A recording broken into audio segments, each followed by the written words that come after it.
तर अकोल्यातील S A college मतदान केंद्रावरती देखील गुलाबी थीमचा उपक्रम राबवला गेलाय। मतदान केंद्र परिसरामध्ये गुलाबी रंगाचे बूथ उभारण्यात आलेले आहेत। इथे आकर्षक डेकोरेशन सुद्धा करण्यात आलंय मतदान केंद्रावरती। याचा आढावा घेतलाय आमच्या प्रतिनिधीनं। अकोला शहरातल्या 20 प्रभागासाठी आज मतदान होत आहे।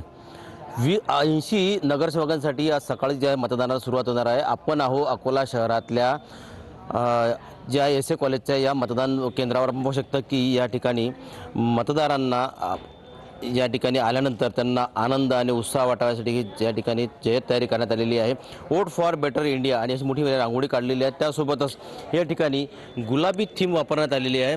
या केंद्रावर पाहू शकता की सर्वीकडे आपल्याला गुलाबी या ठिकाणी पाहायला मिळणार आहे। पूर्ण बलून्स असतील किंवा आतमध्ये जे त्यांनी केलेलं मागचं जे बॅकग्राऊंड असेल ते सर्व गुलाबी आणि इथल्या ज्या महिला कर्मचारी आहेत या महिला कर्मचाऱ्यांनी गुलाबी थीम म्हणजे गुलाबी कलरच्या साड्या या ठिकाणी आपल्याला घातलेल्या पाहायला मिळत आहे। गणेश सोनवणे, टीव्ही मराठी, अकोला।